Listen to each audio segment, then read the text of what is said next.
बिस्मिल्लाहिर्रहमानिर्रहीम। अस्सलाम वालेकुम। आज हम पढ़ेंगे स्ट्रक्चर ऑफ प्रोटीन्स के बारे में। तो देखेंगे कि आपकी प्रोटीन्स का किस तरीके से अरेंजमेंट हुई होती है और किस तरीके से उनका स्ट्रक्चर बनता है, तो उसको देख लेते हैं। सबसे पहले देखें हमारी जो मैं आपको डायग्राम से बता रही हूँ ताकि आपके लिए आगे पढ़ना आसान हो, एक रफ स्केच आपके जहन में आ जाए।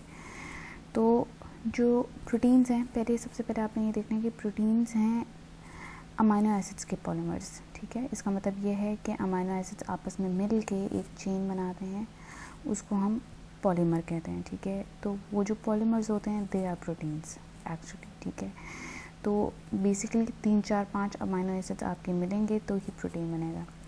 अब उसमें ज़्यादातर ये होता है कि आपका स्ट्रक्चर काफ़ी कम्प्लेक्स होता है, उसमें 3, 4 नहीं, उसमें काफ़ी टाइप के अमाइनो एसिड्स एक लंबी चेन लेंथ बनाते हैं। तो हमारे पास 4 स्ट्रक्चर्स हैं प्रोटीन्स के। सबसे पहला होता है प्राइमरी स्ट्रक्चर, जिसमें एक स्ट्रेट चेन होती है। सेकेंड होता है सेकेंडरी स्ट्रक्चर, जो है वो चेन आपकी जो है राउंड्स में फोल्ड हो जाती है। टर्शरी में उन स्पाइरल्स के अंदर फोल्ड्स आ जाते हैं, और क्वार्टरनरी में डिफरेंट टाइप की आपकी कम्प्लेक्स प्रोटीन्स होती हैं जो आपस में और डबल फोल्ड्स डालते हैं और इसको 3 डायमेंशनल स्ट्रक्चर देती हैं। तो आपकी इस तरीके की एक बेसिक शेप आ जाती है आपकी प्रोटीन्स में। तो हमारे पास 4 हैं: primary structure, secondary structure, tertiary structure and quaternary structure. Primary structure क्या है? Linear sequence of amino acids, और ये क्या करते हैं? प्रोटीन्स की बैकबोन बनाते हैं। ठीक है, अमाइनो एसिड्स एक लीनियर लाइन में अटैच होते हैं और ये होते हैं बेसिकली जो प्रोटीन्स की बैकबोन बना रहे होते हैं। मतलब इस लीनियर चेन पे, ये जो स्ट्रेट चेन है, इसके ऊपर आगे आपके बाकी सारे स्ट्रक्चर्स फॉर्म हो रहे होते हैं। Secondary structure, the special arrangement of protein bye twisting of the polypeptide chain. तो वो जो आपका लीनियर सीक्वेंस था, वो जो आपकी एक पॉलीपेप्टाइड चेन थी, वो ट्विस्ट हो जाती है। ठीक है, और इसकी मतलब एक स्पेशल सी अरेंजमेंट बन जाती है। ठीक है, एक स्पेस में जो आपकी अरेंजमेंट बन गई है, ठीक है, उसको हम सेकेंडरी स्ट्रक्चर कहते हैं। टर्शियरी स्ट्रक्चर हमारा 3 डायमेंशनल स्ट्रक्चर होता है। 3D स्ट्रक्चर जो होता है, मतलब एक फॉर्म में पूरा, जो एक आपकी जैसे क्यूब है, इट्स 3D, तो उसकी चारों साइड्स जो होती हैं, उसकी एक 3D स्ट्रक्चर वो होता है जिसकी आपकी हर तरफ से आपकी साइड्स होती हैं। ठीक है, मानी 6 फेसेस होते हैं, हर तरफ से आपके जो है साइड होती है उस स्ट्रक्चर की। ठीक है, अच्छा, फिर आ जाता है आपका क्वार्टरनरी स्ट्रक्चर। इसमें क्या होता है कि some of the proteins are composed of 2 और more polypeptide chains referred to as subunits. The special arrangement of subunits is known as quaternary structure.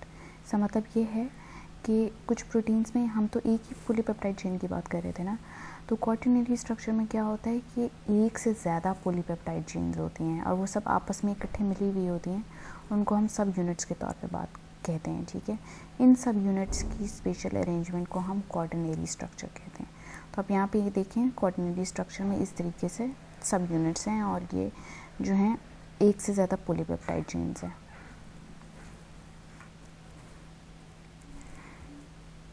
तो अब आप ये, अगर हम ये देखें, ये जो एग्जांपल है आपकी इस तरीके से कि अगर आप आपकी जो प्रोटीन्स हैं उनके स्ट्रक्चर को बिल्डिंग से मुशाबे दें, बिल्डिंग की मिसाल ले लें। क्या कहते हैं, क्या होता है कि आपकी जो अमाइनो एसिड्स हैं, ठीक है, वो ब्रिक्स के तौर पे काम कर रहे होते हैं। ठीक है, और जो आपका प्राइमरी स्ट्रक्चर है, ठीक है, वो वॉल होती है। ठीक है, ब्रिक्स मिला के वॉल बनाती हैं। ठीक है, अब जो आपका सेकेंडरी स्ट्रक्चर है, ठीक है, वो आपके उसी वॉल के अंदर ट्विस्ट्स हैं, जैसे विंडोज़ आ गई, डोर्स आ गए। ठीक है, और उसके अलावा जो टर्शियरी स्ट्रक्चर है, ठीक है, वो फुली फ्लेज्ड एक आपका पूरा पूरा रूम है। ठीक है, जो आपका रूम है वो एक टर्शियरी स्ट्रक्चर है। और इसके अलावा बिल्डिंग में अब काफ़ी सारे सिमिलर रूम्स और डिसिमिलर रूम्स, ठीक है, काफ़ी सारे जो रूम्स हैं वो आपका क्वाटरनरी स्ट्रक्चर है।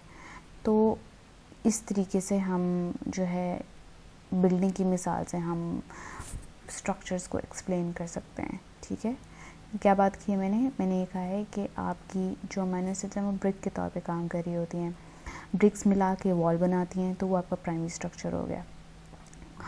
फिर उसके बाद उसी वॉल के अंदर आपके ट्विस्ट्स आते हैं, टर्न्स आते हैं, विंडोज़ आती हैं। ठीक है, वो मुड़ती हैं। ठीक है, एक कमरा है, कमरे में आप वॉल सीधी तो नहीं रहती, जब वो मुड़ती है और चारों साइड से कमरा बना दिया, ठीक है, तो वो आपका सेकेंडरी स्ट्रक्चर हो गया। फिर जब पूरा रूम बन जाता है छत के साथ और फ्लोर के साथ, ठीक है, तो वो आपका टर्शियरी स्ट्रक्चर है, 3D रूम। ठीक है, फिर उसके बाद इसी तरीके से काफ़ी सारे रूम्स एक बिल्डिंग में होना, ठीक है, सेम तरह के या डिफरेंट तरह के, ठीक है, उन सबको हम क्वाटरनरी स्ट्रक्चर कहते हैं। और कुछ चीज़ें देख लें। The term protein is generally used for polypeptides containing more than 50 amino acids. तो हम नॉर्मली पॉलीपेप्टाइड किसको कहते हैं, हम जब बात कर रहे होते हैं कि पॉलीपेप्टाइड चेन है, पॉलीपेप्टाइड के साथ एक और पॉलीपेप्टाइड मिल गई, ठीक है, तो आप जब भी पॉलीपेप्टाइड हम बात करेंगे तो आपने खुद इसे याद रख लेना है कि जो अमीनो एसिड्स ये आपस में मिले हुए होते हैं, ठीक है, उनको हम पॉलीपेप्टाइड कह रहे हैं। तो नॉर्मली क्या होता है कि अगर 50 अमीनो एसिड्स हों तो हम जो है उसको मिलके 50 अमीनो एसिड्स का एक पॉलीपेप्टाइड होगा तो वो प्रोटीन बनेगा। ठीक है, लेकिन क्या कहते हैं, अक्सर क्या होता है कि पॉलीपेप्टाइड के लिए जो है आपकी जो टर्म है, तो पॉलीपेप्टाइड में नॉर्मली अगर हम बात कर रहे होते हैं तो हम नॉर्मली उसको बात कर रहे होते हैं फ्यू हंड्रेड्स प्रोटीन्स। ठीक है, फ्यू हंड्रेड्स आपकी अमीनो एसिड्स मिला के जो पॉलीपेप्टाइड होंगी, ठीक है, उसी बात कर रहे होते हैं। नॉर्मली जब हम पॉलीपेप्टाइड की बात करते हैं तो उसमें हमारा क्वाटरनरी स्ट्रक्चर इंक्लूड हो रहा होता है। ठीक है, मतलब बेसिकली आपकी जो प्रोटीन है वो पूरा का पूरा क्वाटरनरी स्ट्रक्चर के साथ इंक्लूड हो के फ्यू हंड्रेड अमीनो एसिड्स मिला के वो आपका एक बेसिकली पॉलीपेप्टाइड बनता है। ठीक है, और हम जब बात कर रहे होते हैं, आगे भी जब आप पढ़ेंगे तो पॉलीपेप्टाइड उसको इसी को रेफ़र कर रहे होते हैं।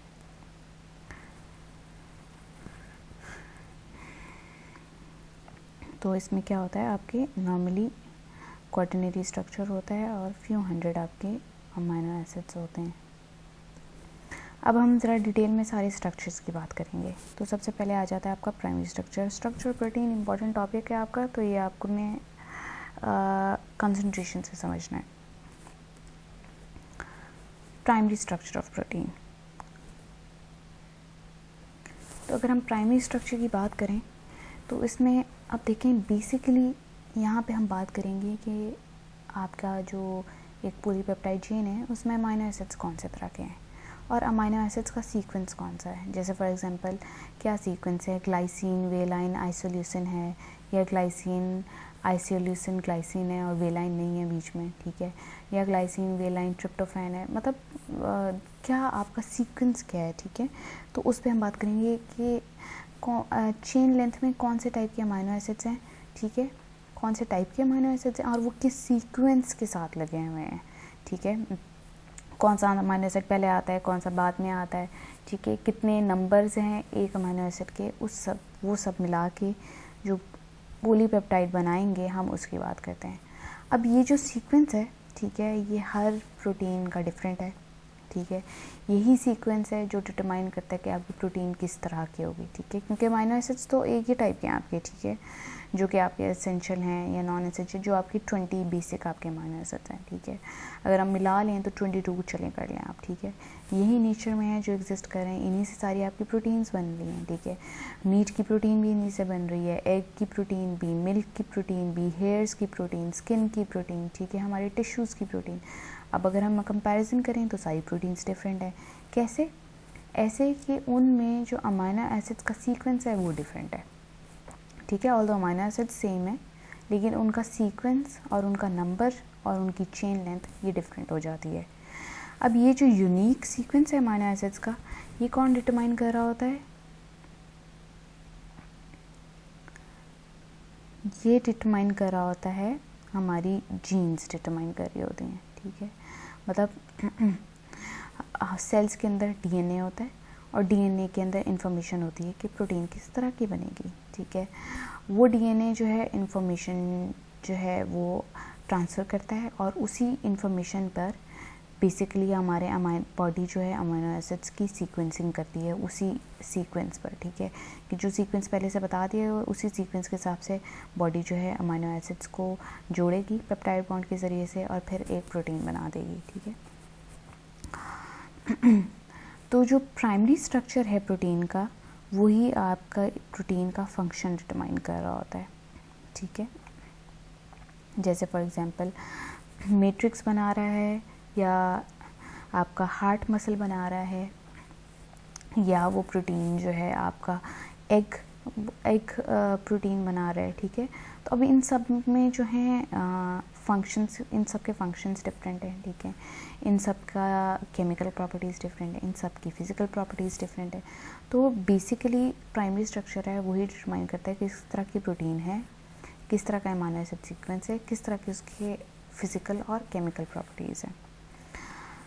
अब इसमें अगर आप देख लें तो हमारे काफ़ी सारे जेनेटिक डिजीज़ ऐसे डिजीज़ जैसे जो हमें क्या कहते हैं, हम लेटर इन लाइफ नहीं डेवलप करते, जो पहले से हमारी बॉडी में होते हैं, ठीक है, जो बाय बर्थ होते हैं। जैसे for example cystic fibrosis, sickle cell anaemia, Down syndrome, thalassaemia, ठीक है, ये सारे के सारे आपके जो हैं जेनेटिक डिजीज़ हैं, ठीक है। तो अब ये एबनॉर्मलिटीज़ क्यों होती हैं? ये इसलिए होती हैं कि हमारा जो प्रोटीन है उसकी सीक्वेंसिंग गलत है या उसकी सीक्वेंसिंग में कुछ अमीनो एसिड्स मिसिंग हैं, ठीक है, सीक्वेंस राइट नहीं है उसका, ठीक है। तो बेसिकली हमारा जो प्राइमरी स्ट्रक्चर है अगर वो ही सही नहीं हो तो आपकी बॉडी में डिसऑर्डर्स हो सकते हैं, ना कोई डिजीज़ हो सकता है, ठीक है। तो इसकी वजह से आपके बॉडी की फंक्शनिंग होती है, ठीक है। तो ये आपकी बॉडी की फंक्शनिंग प्रॉपर जो है अमीनो एसिड सीक्वेंसिंग प्रॉपर आपका प्राइमरी स्ट्रक्चर से होती है, ठीक है। प्राइमरी स्ट्रक्चर राइट है तो बाकी सारे आपके जो है प्रोटीन भी राइट है, ठीक है। तो इसी वजह से आपकी कंपोजिशन जो है वो डिटरमाइन करती है physical chemical properties of amino acids. अच्छा, तो अगर हम प्राइमरी स्ट्रक्चर में बात करें तो सबसे पहले हम बात करेंगे हम पेप्टाइड बॉन्ड की। पेप्टाइड बॉन्ड क्या था? ये वो बॉन्ड था या लिंकेज था जो अमीनो एसिड्स को आपस में जोड़ रहा था, ठीक है। जैसे कार्बोहाइड्रेट्स में हमने पढ़ा था ग्लाइकोसिडिक बॉन्ड था, ठीक है। इसी तरीके से आपके प्रोटीन्स में पेप्टाइड बॉन्ड है, ठीक है। तो आपका पेप्टाइड बॉन्ड जो है वही है जो एक के साथ दूसरा अमीनो एसिड को लिंक करता है और इस तरीके से एक चेन लेंथ बनती जाती है, ठीक है।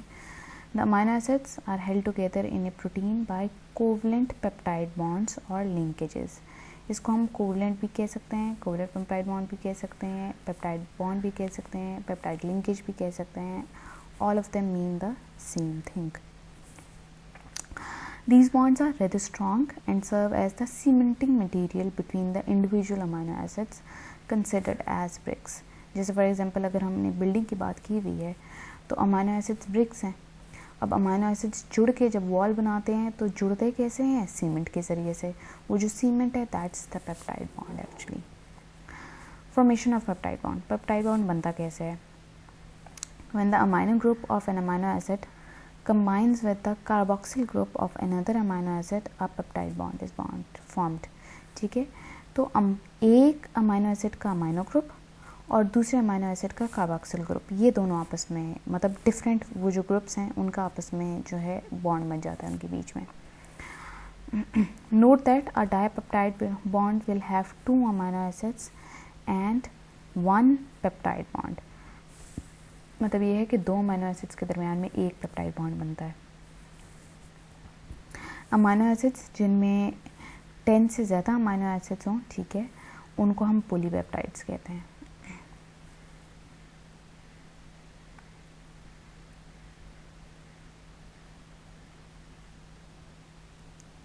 तो आप यहाँ पे देखें ये आपका अमीनो एसिड 1 है, ये आपका अमीनो एसिड 2 है। तो एक अमीनो एसिड के कार्बोक्सिल ग्रुप का कम्बिनेशन होता है विथ आपके दूसरे अमाइनो एसिड के अमाइनो ग्रुप से, ठीक है। ये दोनों आपस में कंबाइन करते हैं, वाटर निकल जाता है, ठीक है, एक H निकल जाता है और एक O निकल जाता है, ठीक है, सॉरी 2 H निकल जाते हैं और एक O निकल जाता है, वाटर निकल जाता है और इस तरीके से आपका बॉन्ड बन जाता है बीच में। That's called a dipeptide bond. ये आपको स्ट्रक्चर याद होना चाहिए। Characteristic of peptide bonds. The peptide bond is rigid and planar with partial double bond in character. तो सबसे पहले आपका जो पेप्टाइड बॉन्ड है उसकी अगर कैरेक्टरिस्टिक्स देखें तो ये है कि पेप्टाइड बॉन्ड काफ़ी आपका रिजिड होता है, वन प्लेन होता है, ठीक है, और वो थोड़ा सा उसकी कैरेक्टरिस्टिक्स जो है डबल बॉन्ड जैसी होती हैं, ठीक है। पेप्टाइड बॉन्ड होता किस में है? ट्रांस कन्फिग्रेशन में होता है, ठीक है। ट्रांस कन्फिग्रेशन का मतलब है कि इसमें जो ग्रुप्स होते हैं ऑपोजिट साइड्स पर होते हैं। अच्छा, इसमें जो पेप्टाइड बॉन्ड के अंदर CO और NH होता है, ये दोनों जो ग्रुप्स हैं, ठीक है, ये दोनों के दोनों ही पोलर हैं, ठीक है, मतलब इनके ऊपर चार्जेस होते हैं, ठीक है। इसकी वजह से हाइड्रोजन बॉन्ड फॉर्मेशन होती है। हाइड्रोजन बॉन्ड फॉर्मेशन जो है वो ज़रूरी होती है आपके फर्दर एडवांस्ड स्ट्रक्चर्स में, ठीक है। तो जब वो हम आगे पढ़ेंगे तो इसको हम डिटेल में देखेंगे। Writing of peptide structures. Conventionally, the peptide chains are written with the free amino end at the left and free carboxyl end at the right. होता क्या है कि जो पेप्टाइड चेन्स हैं, ठीक है, ये कैसे होती हैं? इनके अंदर फ्री अमाइनो एंड जो होता है वो आपके लेफ़्ट साइड पर होता है और फ्री कार्बोक्सिल एंड आपके राइट साइड पर होता है, ठीक है। लेफ़्ट साइड पे हम उसको अमाइनो एंड को हम एंड टर्मिनल एंड कहते हैं। टर्मिनल का मतलब होता है लास्ट एंड पर, ठीक है।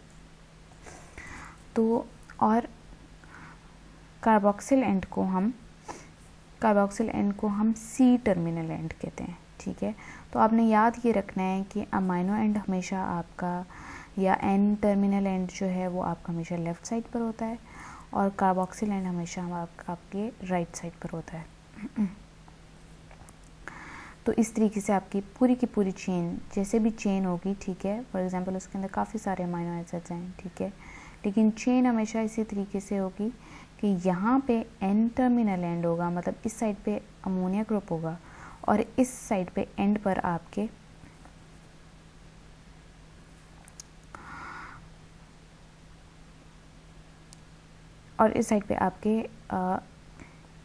C टर्मिनल एंड होगा, ठीक है। तो इस तरीके से करके आपकी पॉलीपेप्टाइड चेन बनती है। The amino acid sequence is read from N terminal end to C terminal end. N से हमेशा हम शुरू करते हैं, ये N आपका स्टार्ट होता है और C तक जाता है, ठीक है। Incidentally the protein biosynthesis also starts from N terminal amino acid. क्योंकि हम इसको रीड इस तरीके से कर रहे हैं, इस तरीके से बनाया हुआ है, वो हमने इसीलिए बनाया हुआ है क्योंकि जब हम सीक्वेंसिंग करते हैं, मतलब जब चेन बनना शुरू होती है तो हमेशा N एंड से बनना शुरू होती है और C तक जाती है, ठीक है। Shorthand to read peptides. अब हम आसान तरीके से, जैसे आपकी फैटी एसिड्स थे उसमें बहुत लंबी चेन होती है, ठीक है, और काफ़ी करेक्टरिस्टिक्स होते हैं, ठीक है, तो हम किस तरीके से पढ़ें कि हमें पता लग जाए, ठीक है। तो उसके लिए ये है कि जब पेप्टाइड चेन में अमाइनो एसिड्स जो यूज़ होते हैं उनको हम 3 लेटर या 1 लेटर एब्रीविएशन के साथ डोनेट कर देते हैं, ठीक है। तो हमें पता चल जाता है कि चेन में कौन से अमाइनो एसिड हैं। जैसे फॉर एग्जांपल हम खाली ये लिखेंगे VMTIL, ठीक है, इस तरीके से। या फिर हम 3 लेटर एब्रीविएशंस के साथ लिखते हैं कि हमें कन्फ्यूजन ना हो कि जैसे आपकी लाइसिन और ल्यूसिन दोनों L से शुरू हो रहे हैं, ठीक है, तो उसमें कन्फ्यूजन ना हो, ठीक है, तो उसके लिए हम 3 लेटर एब्रीविएशन कर लेते हैं। तो ये जो है ये केमिकल शॉर्ट हैंड है, मतलब बताने के लिए कि कौन से अमाइनो एसिड्स आपके उसमें हैं, तो उसके लिए जो है हमने सिंपली अपनी शॉर्ट हैंड रिप्रेजेंटेशन रखी हुई है। अच्छा, अब बात यहाँ पे हो रही है naming of peptides. Naming of amino acids बात नहीं कर रहे हैं, हम पेप्टाइड्स की बात कर रहे हैं कि पेप्टाइड्स कौन से अमाइनो एसिड से बने हुए हैं, ठीक है। तो उनके लिए हमने सफिक्सेस लगाए हुए हैं, ठीक है।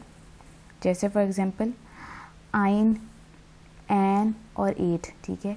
जैसे ग्लाइसिन है, ट्रिप्टोफैन है, ग्लूटामेट है, ठीक है। ये सारे के सारे जो हैं, जो एंड वाले हैं ना, ये एंड में ये सारी चेंज होके YL लगा देते हैं, ठीक है। तो जैसे फॉर एग्जांपल आपका जो है N टर्मिनल एंड पे ग्लूटामेट है, ठीक है, और C टर्मिनल एंड पे सिस्टीन है, ठीक है। तो हम उसको पढ़ेंगे, अब हमने देखना है कि पेप्टाइड बॉन्ड है बीच में, ठीक है, तो हम पढ़ेंगे ग्लूटामाइल सिस्टेनाइल ग्लाइसिन, ठीक है। सॉरी, C टर्मिनल एंड पे ग्लाइसिन है आपके, ठीक है, और बीच में सिस्टीन है, तो हम इसको ग्लूटामाइल सिस्टेनाइल ग्लाइसिन पढ़ेंगे। इसको ज़रा आप डायग्राम से देखें। एक अमाइनो एसिड है, उसकी सीक्वेंसिंग कैसे होगी, N टर्मिनल एंड से लेकर C टर्मिनल एंड तक जाएगी, ठीक है। तो क्या होगा कि हमेशा आपका जो सीक्वेंसिंग है वो इसी तरीके से लेफ़्ट साइड पे N एंड होता है, राइट साइड पे C एंड होता है, ठीक है। अब हम इसके लिए 1 लेटर सिंबल्स अगर करेंगे तो हम इस तरीके से करेंगे, E, C and G। E glutamate का सिंबल है, लेकिन अगर हम 3 लेटर से करेंगे ताकि हम कंफ्यूजन ना हो कि C, G क्या है, तो हम इस तरीके से लिखेंगे GLU, CYS, GLY। अगर हमने पेप्टाइड नेम बताना है इसका, इस पेप्टाइड चेन का या इस पेप्टाइड का नाम क्या है, तो हम सिंपल जो अमाइनो एसिड्स होंगे उनके एंड पे बस YL लगा देंगे और उसी को हम लिख देंगे। जैसे यहाँ पे अमाइनो एसिड्स ग्लूटामेट, सिस्टीन और ग्लाइसिन है, तो हम इसको लिख देंगे ग्लूटामाइल, सिस्टेनाइल और ग्लाइसिन। अच्छा आगे चलें, डायमेंशंस ऑफ पेप्टाइड चेन। अभी फिगर में मैं आपको बताती हूँ कि किस तरीके से डायमेंशन होती है, ठीक है। होता क्या है कि इसमें आपने ये बात याद रखनी है कि अगर 2 एडजेसेंट कार्बन एटम्स हैं, ठीक है, तो हमेशा जो चेन है ना आपकी, ठीक है, तो हमने देखना है कि जो C आपके एटम्स है ना, उनके दरमियान में 0.36 nm डिस्टेंस होता है। ये आपने याद रखना है, इट्स एन इम्पॉर्टेंट MCQ, ठीक है। तो हमेशा आपकी जो चेन होगी उसमें एडजेसेंट कार्बन एटम्स के दरमियान में 0.36 nm डिस्टेंस होता है। इस डिस्टेंस का भी एक आगे काम है, वो हम आगे जब आपका बाकी स्ट्रक्चर्स देखेंगे उसमें देखेंगे, ठीक है।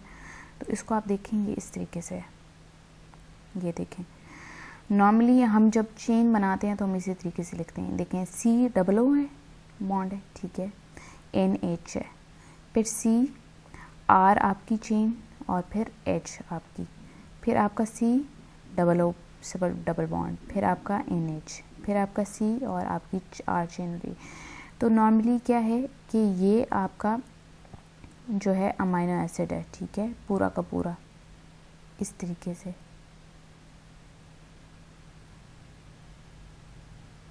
ठीक है।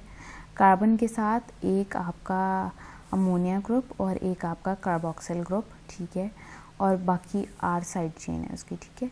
तो ये एक, ठीक है, फिर उसके बाद एक आपका जो है इस तरीके से। तो हमेशा आपने जब अपने अमाइनो एसिड की फुली आप एक्सटेंडेड अगर डायमेंशन पॉलीपेप्टाइड चेन आप बना रहे हैं, आप बनाएंगे तो आप हमेशा इसी तरीके से बनाएंगे। तो ठीक है, ये इस तरीके से आप हमेशा लिखेंगे C, ठीक है, ये आपकी हमेशा इस तरीके से जाएगी, N C C, फिर N C C, ठीक है। लेकिन आपने देखना है कि ये पूरा का पूरा एक अमाइनो एसिड है। तो एक आपके अमाइनो एसिड से लेकर दूसरे अमाइनो एसिड के दरमियान तक 0.36 nm डिस्टेंस होता है, ठीक है। ये भी आपने याद रखना है, ठीक है। सिंपल आपने ये याद रखना है कि C, और ये इस तरीके से आपका फुली एक्सटेंडेड वर्जन है, और आपने ये याद रखना है कि इतना डिस्टेंस होता है। So this is it for primary structure. आगे हम आपका सेकेंडरी स्ट्रक्चर देखेंगे और बाकी स्ट्रक्चर्स देखेंगे। होपफुली ये आपको समझ आ गया हो, क्योंकि इसी की बेस पे बाकी स्ट्रक्चर्स आपको समझाऊंगी। Thank you for your consideration and अल्लाह हाफ़िज़।